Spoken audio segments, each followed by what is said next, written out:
बोलो शंकर भगवान की जय होवे।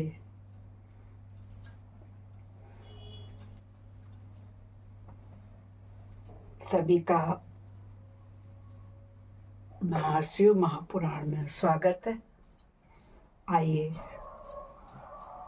सभी देवी देवताओं का आह्वान करें। गजाननं भूत गणादि सेवितम कत्पित्त जम्बू फल चारु भक्षणम उमासुतं शोक विनाशकारकं नमामि विघ्नेश्वर पाद पंकजम नीलाम्बुश्यामल कोमलांगम सीता समारोपितवान् भागम पाणो महासायक चारु चापम नमामि रामं रघुवंशनाथम कर्पूर गौरम करुणावतारम संसार सार भुजगेन्द्रहारम सदा वसंत हृदयारविंदे भवं भवानी सहितं नमामि। त्वमेव माता च पिता त्वमेव बन्धुश्च सखा त्वमेव विद्या द्रविणं त्वमेव सर्वं मम देवदेव। गुरुर्ब्रह्मा गुरुर्विष्णु गुरुर्देवो महेश्वर गुरु साक्षात् परब्रह्म तस्मै श्री गुरुवे नमः। आनंदी आनंद कर सब संकट दूर, जो सेवक शरण पड़े सदा रहे भरपूर। तुम दाता हम मांगता दिया तुम्हारी खाए, तुम ऐसी जगदाता माता छोड़ तुम्हें और किस दर जाए। सदा भवानी दाहिनी सिद्धि करें गणेश, पंचदेव रक्षा करें ब्रह्मा विष्णु महेश। सर्वे भवन्तु सुखिनः सर्वे सन्तु निरामया सर्वे भद्राणि पश्यन्तु मा कश्चित् दुःख भाग् भवेत् मा कश्चित् दुःख भाग्। हम कथा सुनाते हैं शिव शंकर की, हम कथा सुनाते हैं। क्यों सुनाते हैं, किसकी सुनाते हैं, किस लिए सुनाते हैं? क्योंकि इसे श्रवण कर मिट जाती है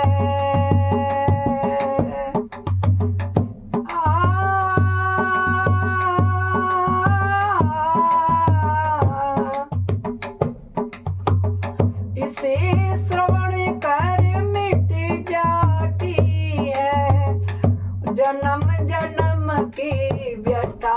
यही है शिव शंकर की कथा भक्तों, यही है भोले बाबा की कथा।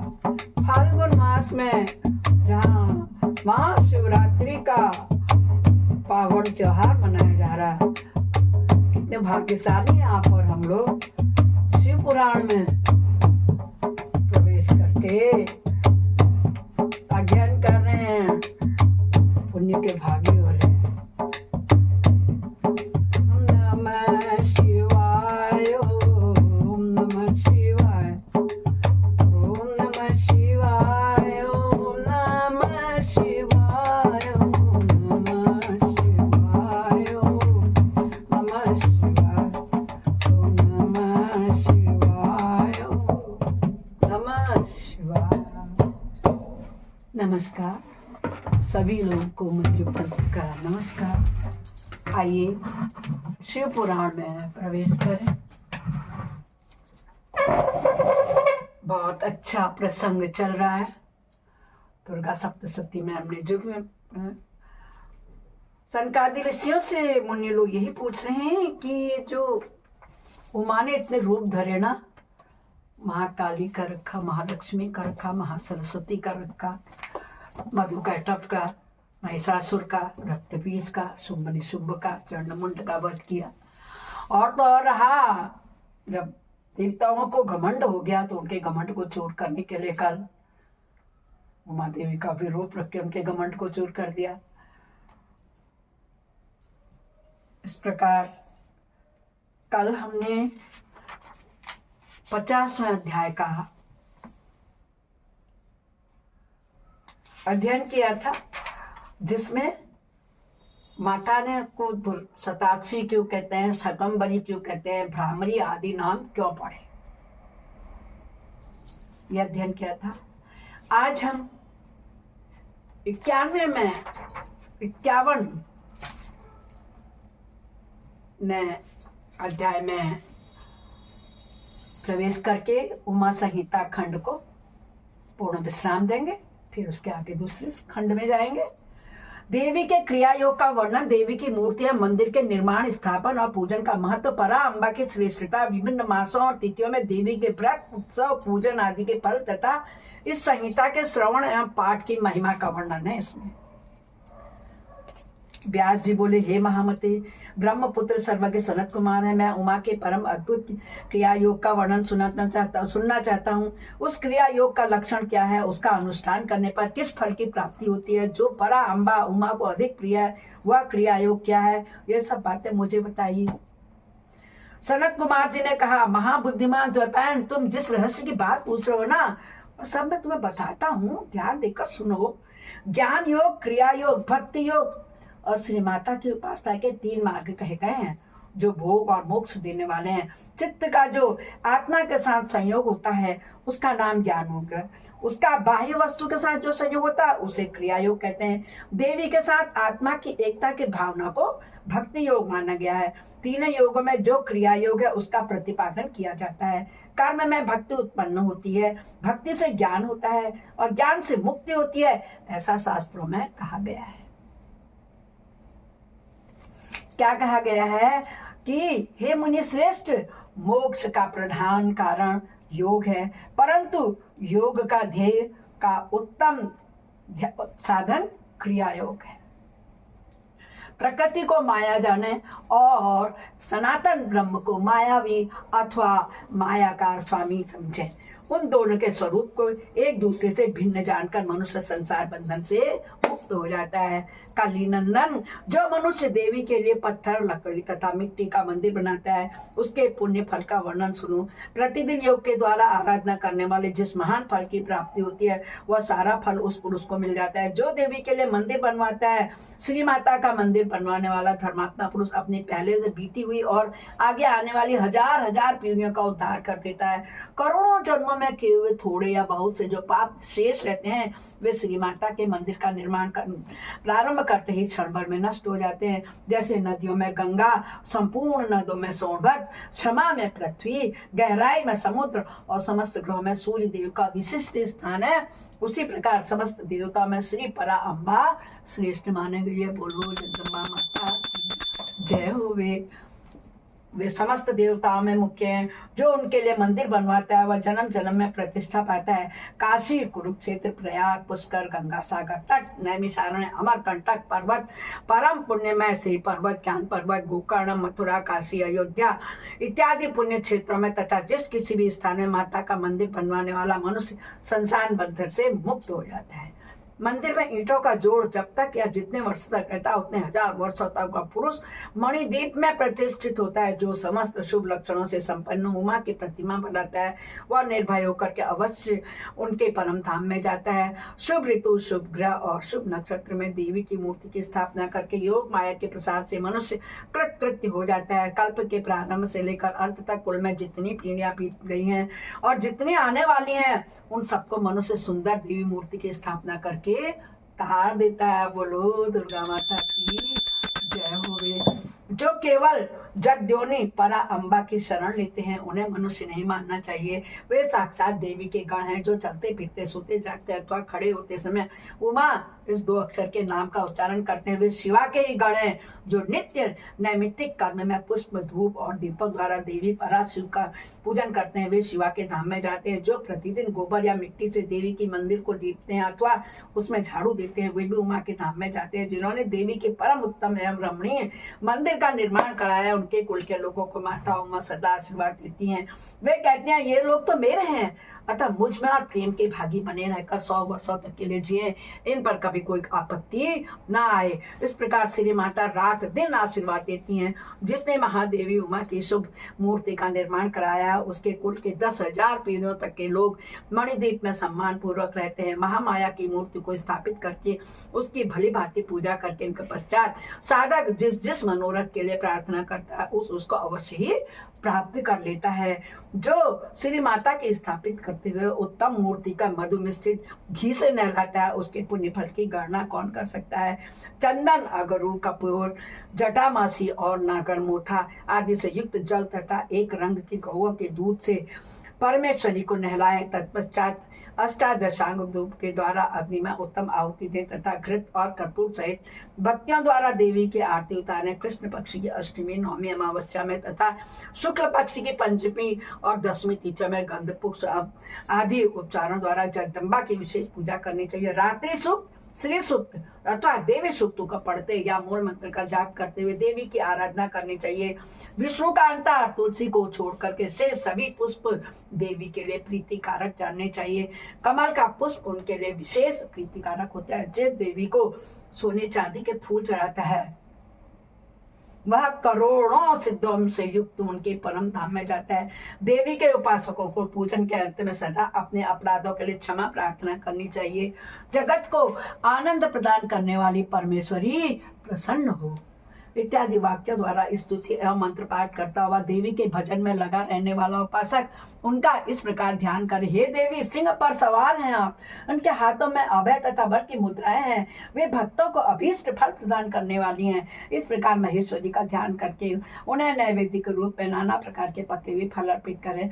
जो परात्मा शंभु शक्ति का नैवेद्य भक्षण करता है वह मनुष्य अपने सारे पाप को धोकर निर्मल हो जाता है। जो चैत्र शुक्ला तृतीया को भवानी की प्रसन्नता के लिए व्रत करता है वह जन्म मरण के बंधन से छूट हो जाता है, परम पद को प्राप्त करता है।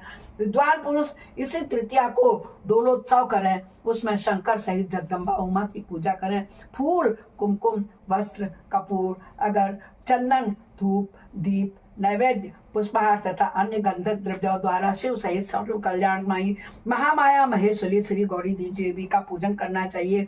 उनको झूले में झुलाना चाहिए। जो प्रतिवर्ष नियम पूर्वक उक्त तिथि को देवी का व्रत और दिलोत्सव करते हैं उसे शिवा देवी संपूर्ण अभिष्ट प्रदान करती है। बोलो दुर्गा देवी माता की जय, गौरा माता, पार्वती मैया, उमा देवी की जय होवे।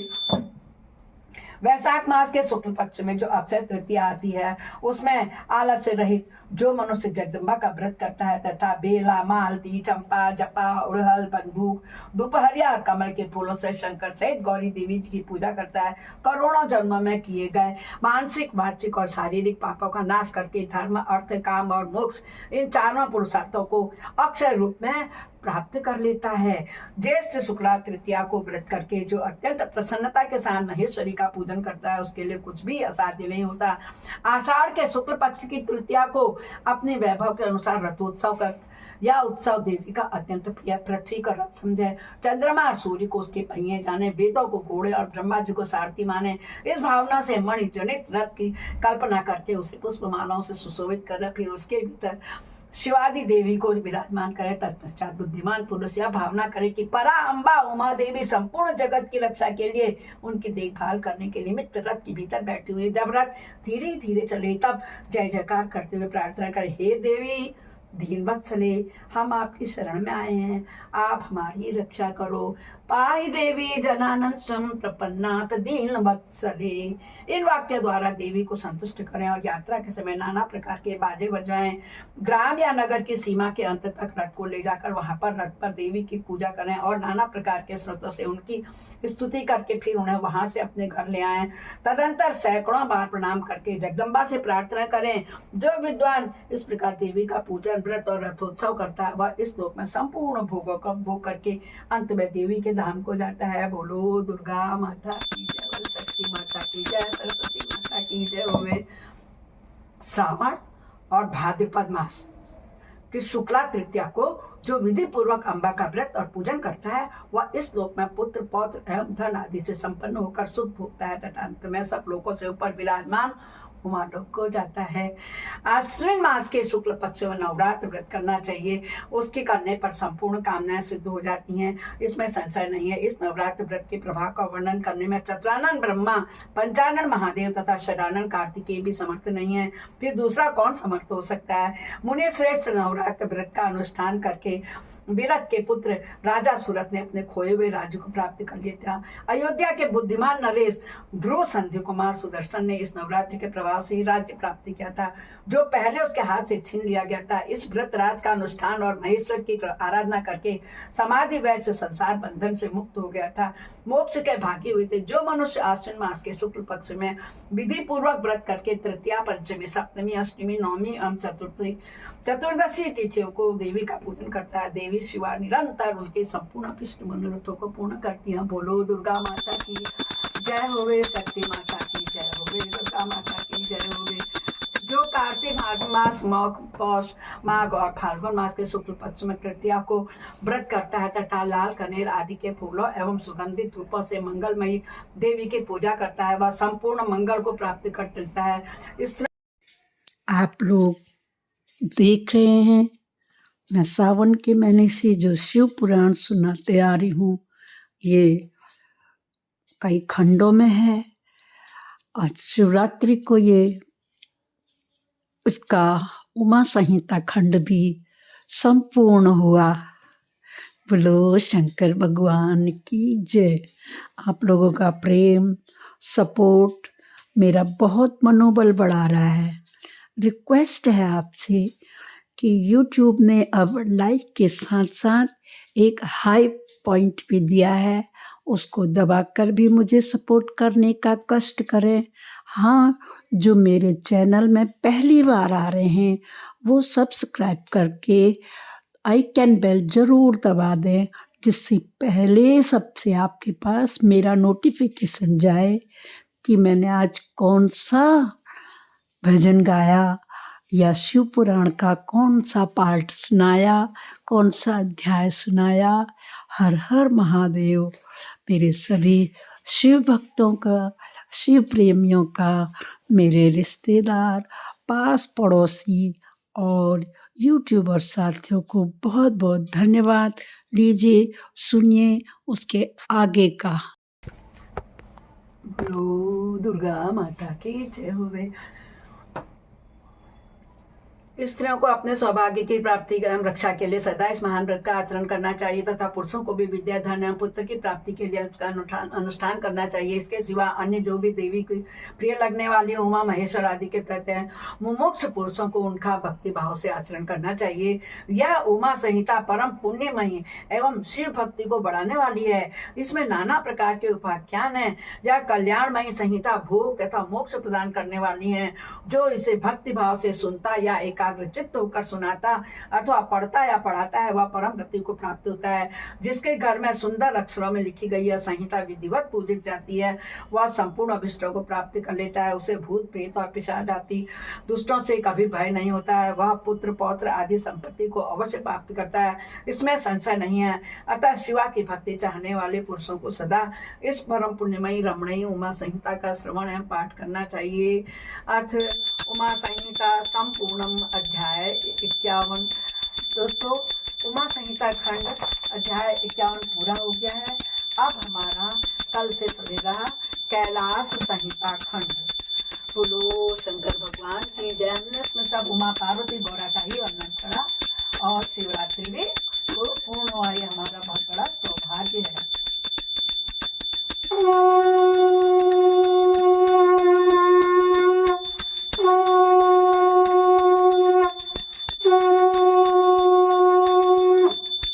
अपराध सहस्राणि क्रियन्ते अनिसमया दास्वामिति माम त्वां क्षमय स परमेश्वरी। आवाहनं न जानामि विसर्जनं पूजां च न जानामि क्षम्यतां परमेश्वरी।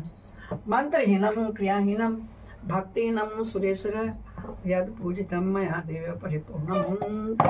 ओम नमः शिवाय।